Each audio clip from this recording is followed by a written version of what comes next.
Alright, so here is ThingLink's homepage. ThingLink is a website that allows you to create interactive visuals, presentations, VR simulations, 360-degree tours, and many other items. The main aspect of ThingLink is that it's interactive. You can upload any picture or video or choose one from their library and insert points on them that can be clicked on to either bring up text or photos, as well as videos and links to outside sources. ThingLink can be used in a variety of ways and has many different items to offer. So as we scroll down the homepage here, we can see that ThingLink offers 6 reasons why their users love using this program. I believe that all of these readily apply to educators, except maybe the scalable aspect, unless you're doing something like a school-wide or community project where you would have a much wider audience than just your class. So we can see that of these 6 reasons, we have that it's easy to learn, which I would agree with. There's a lot of tutorials and templates and videos and examples that ThingLink offers at every step of the way of the creation process that just really allows you to fully understand how to use the program to its best capabilities. Again, you can also include images, videos, 360-degree photos or videos, VR simulations, 3D models, and a bunch of other things that you can combine together to make a really engaging, interactive project for your students to explore, or a project that they can create themselves that is really interactive. It's also measurable. An interesting thing about ThingLink is that it will collect data on its own on how many times your project has been viewed, what points were clicked on and how many times were they clicked on, what videos were watched the most, different things like that. So you can really see how your students are interacting with it, how long they're on something for, what they're clicking on, what they aren't clicking on. So it really shows you what is engaging to them and what isn't, and what they might need more support and help on. Another item about ThingLink is that it's easily embeddable into a lot of other websites or LMS systems, including Microsoft, Google, Canvas, Canva, and a whole other mess of websites. So it really is easy to share these and to embed them in other programs. And then they also say that there's immediate results, that improves engagement and learning performance for all age groups. I haven't been able to use this in my class myself, so I can't really confirm those, but I have read a lot of great reviews from other educators who really enjoy this program and say that it is very engaging and interactive for their students. Alright, so continuing down, you can see ThingLink's trusted partners, which include Microsoft, Google, Canvas, and Canva. This just shows that it is a trusted source as well. It has the ability to work with all these platforms, which is really great. Scrolling down further, you can see that we can explore what ThingLink can do for a variety of individuals. We will focus on the education aspect, but before we dive into that, I would like to show you one last item on the homepage, and that is some examples of how ThingLink can be used. So if we scroll down a little bit further, we will see that we can explore live examples and uses of this program. You can see that they have a whole bunch of different options that you can choose from, and there's more that you can create using ThingLink. I won't go through all of these, but you can see that you can do campus tours, so you can do 360-degree views of certain parts of a building. It also allows you to link different things, so we can view a map of the school. If we come up here, in just a moment, he will start reading. This is Ryan Case Method Room, one of the main lecture halls where classes are held and where you'll begin learning the double helix. So not only can you add text and images, but you can also record your own voice and easily add it into there, so that way it's more accessible to all of your students. Another item that's interesting is the 360-degree videos. This one is of a pharmaceutical company. So when we click on this, they just record a 360-degree video, and as it's playing and showing us the lab, we can click on their inserts and learn more about that specific part of the lab. Again, you can do VR experiences. Obviously, you would have to have some kind of VR headset to use for this, but you can also just use it kind of without it. So I can zoom in just by scrolling back and forth. I can click again on points and it'll bring up closer pictures. You can see up in the corner that this shows me the clickable areas around me, so I know I have the one right in front of me and then a few behind me that I can click on. And I can also continue to explore throughout different rooms by walking into them. If this was an actual VR headset I was wearing, I could just walk around and grab at these, but since I'm not in an actual VR headset right now, I can just click on them and it'll tell me a little bit more about what's in this building. You can also just make flat presentations, like this one that they made for a virtual open house, and then add different things. So if you click on here, let's go into technology and media. I can watch a video about these mentors and media assistants. And another thing about this is that all of these are the same clickable points, but you can change the icons. So they've changed these to hearts. They changed this to a video icon to show that if you click on that, it will play a video. So there's just a lot of different things that you can do with ThingLink. A whole bunch of other ones that I won't go into right now, but that I encourage you to explore because they are really interesting and they show a lot of different ways that you can use ThingLink in the classroom and in just your personal life as well. Alright, so now going back up to what ThingLink offers education. We can click on here to learn more about them. So again, we see those trusted partners. A lot of schools do still use Canvas in the elementary as well, so that's a great thing to see there. ThingLink has award-winning educational technology. It's used by over 4 million teachers and students who use it for a variety of different projects in a lot of interesting ways.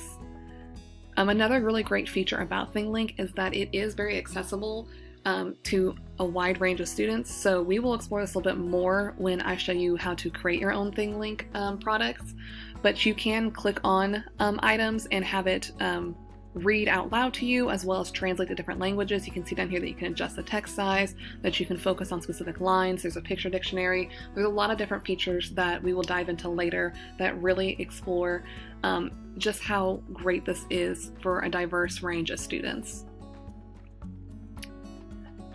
Another item that's interesting about it is that it also has an app version that you can get on both the App Store and Google Play. So you can do the same thing but on iPads or any other items that you might have in the classroom besides Chromebooks or laptops. So it is accessible to other devices as well rather than just computers.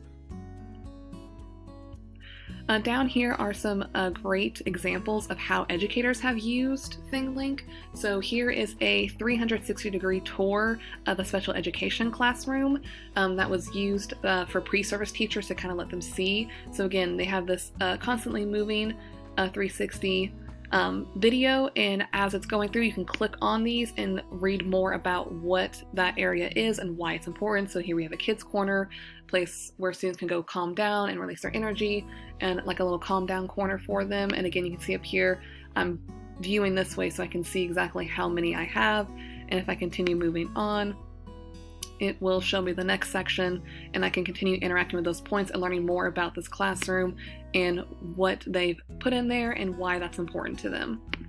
Another one that I thought was interesting is that this was used for virtual learning. So this teacher made a flat program, a flat spreadsheet, and you can click on different things and it'll tell you what the students need to do. So they have their problems of the day for the week. So Monday, they would have their problem of the day here, as well as printables, their focus, online things that they can do, fact fluency games. So it really just shows you that you could create a nice little spread and have this available to your students, whether you're e-learning or in the classroom, for them to be able to kind of click through and have that kind of independent guiding of themselves as they figure out what they need to work on and just kind of explore the program themselves.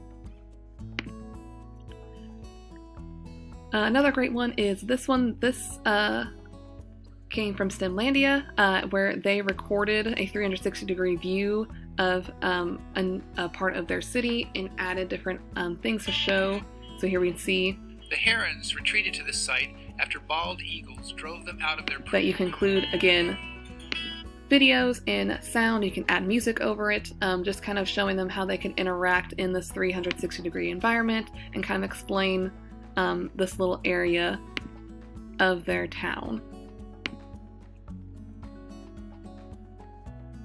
All right. Another one that was really cool is I really enjoyed this one because I feel like this one really shows how you can use ThingLink to kind of further extend a project.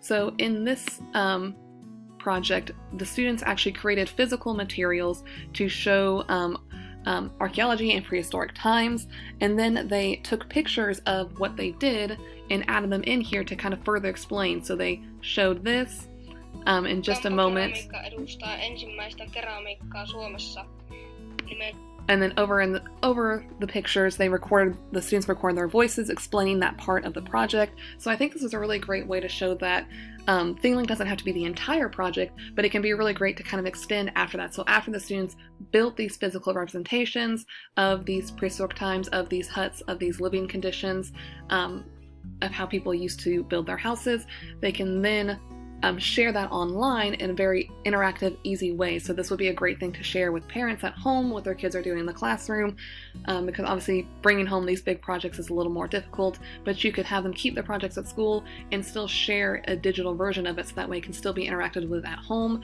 and outside the community. So those are some examples of how they've used it in the classroom. I think some other examples that I thought of as I was exploring ThingLink and thinking about how I would use this in my classroom would be that I know this is not a project I personally do, but in the 6th grade at my school, the teacher has a project where the students pick a country and they have to do a report on it. I think it'd be interesting, instead of doing a written report, is that if the kids could get like a map of that country and add clickable points on different things, both historic aspects and just locations of the country. I think that would be a really great way to use ThingLink for a project like that. Instead of just writing a plain essay, they could do something a little bit more interactive and engaging for that. I think another cool option would be is that there is an ability to create floor plans on this website, so you can design your own little floor plans. I think it'd be a really interesting character analysis for students to pick a character and design what their bedroom would look like. So what color would their walls be? Would they have a bunk bed or a single bed? Would they have any posters up? Would they have a desk for school, or would they have it for art creation? Just kind of thinking about who this character is and what their bedroom would look like. I think that'd be an interesting way to really explore this. For teachers, I think, again, that 360-degree view of the classroom, I think that would be a really great way to kind of show your students the classroom before they even come to school, where they can kind of click on things and explore it a little bit. I think that would work really well for them. I think it would also be kind of cool to do kind of a digital scavenger hunt. So again, you can upload maps. So I thought it'd be interesting to upload a map of our town and kind of have students do a digital scavenger hunt where they have to go to a location, like they'll start at our school, and then I'll give them a clue. So for example, a clue might be for our town, like to go to the Island of Light on the east side of town. And my students would know that, oh, at Eastside Park, there is, in the middle of the lake, there's a little island with a miniature lighthouse. So that way we need to go to Eastside Park. So they'd go over there to that side of town, they'd click on that part of the map, and it would come up with our next clue for their next clue to go for the next scavenger hunt. So I think that would be a great way for them to kind of connect to their own town, their city that they've grown up in, and just kind of explore it in a way that's more easily accessible than trying to do a field trip across town.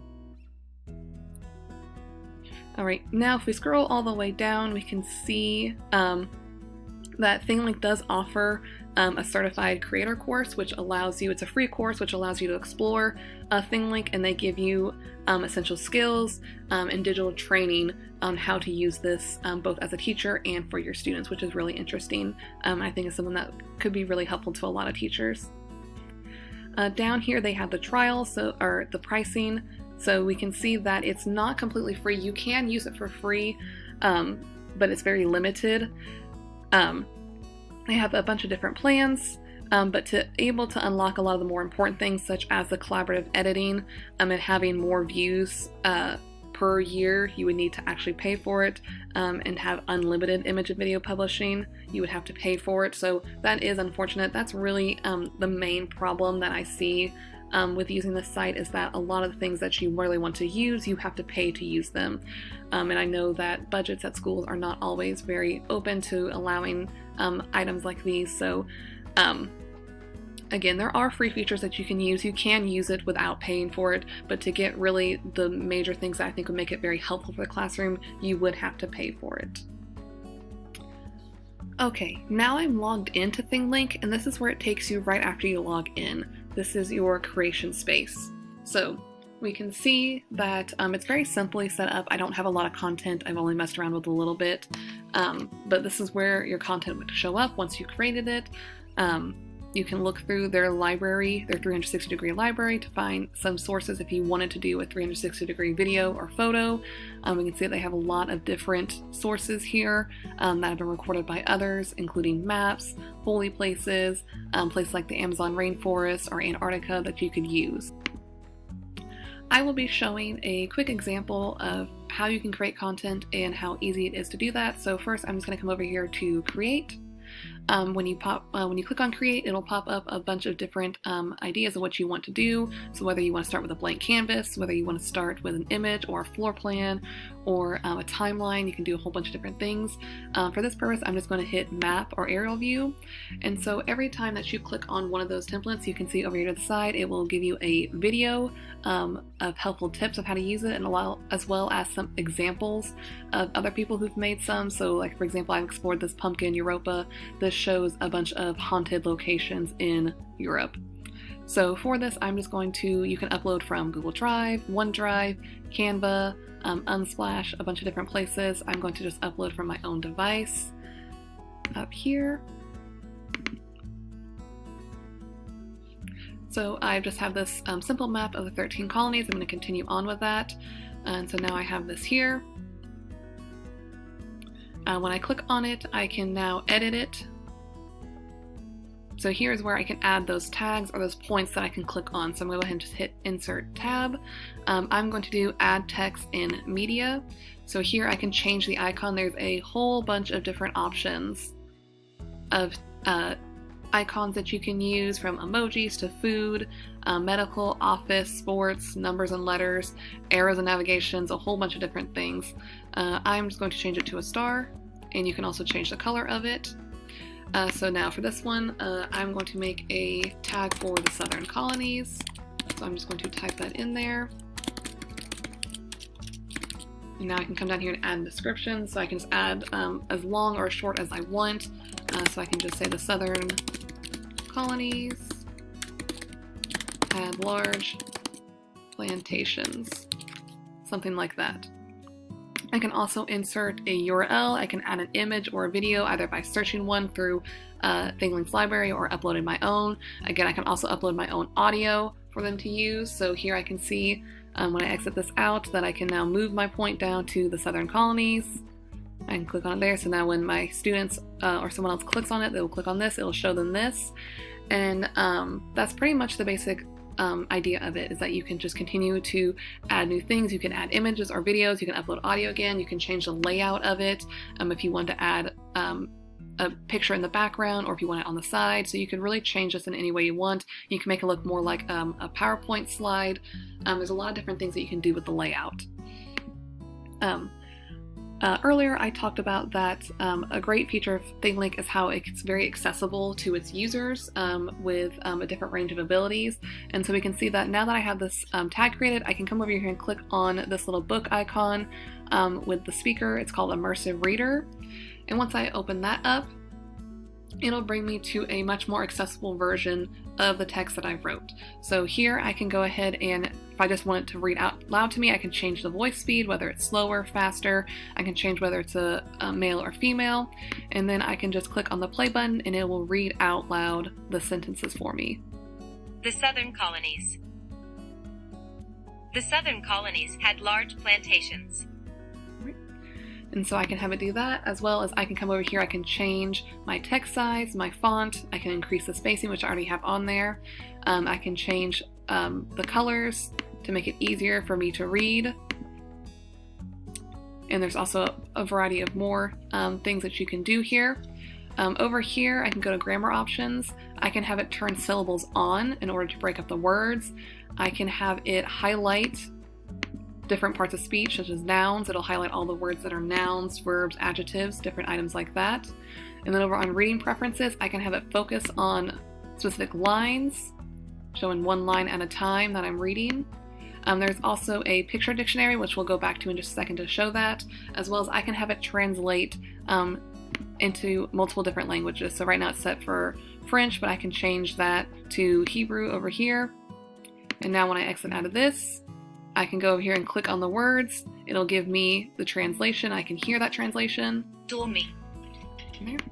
Dormi. And then also we talked about that picture dictionary. So if I go over to words like large, it'll show me an image example. Now it doesn't have it for all words. It didn't have it for southern, not so much for colonies, plantations. It does not have it. It's not very foolproof. It won't have it for every word, but for most of the words it will have some kind of picture dictionary to show you that this word means large, means a bigger size. So the accessibility features on it are really great. It offers a lot of cool things for this, and I think it just really makes it easier for students to be able to access the information and to understand it in a way that best fits them. So again, I come back here to my editing stage. I can add more tags. I can add just a text label if I wanted to, just to name this the Southern Colonies. I can just do that, add that down there, and so now when I click on that, it just pops up that this is the Southern Colonies. Just kind of hover over it and it'll tell me the name of that. Again, you can add content from other websites. You can create a tour. You can create a poll on there. So you can ask a poll question, and then when students come and click on that area, they can answer the poll, and then you guys can look at that information afterwards as a class to see, how they answered questions or what their opinions were on different things. So that's basically the creation aspect of it. When you're done, you just click done. It'll save it for you, and then again you can come over here and click on it and have all those features accessible for you, and then you can share this either by embedding it. You can share a link, you can publish it to various social media including Google Classroom. You can turn it into a PowerPoint, or you can add a link to there to add it into your PowerPoint so it's easily accessible there, and then you can also have it as a VR setting. So that is the bare basics of how to create your own product on ThingLink. Again, this is just one aspect. This is just the maps. You can create VR systems. You can create 360-degree photos. You can create presentations, floor plans, a whole bunch of different things. So this is just one aspect of a whole variety of options that ThingLink offers.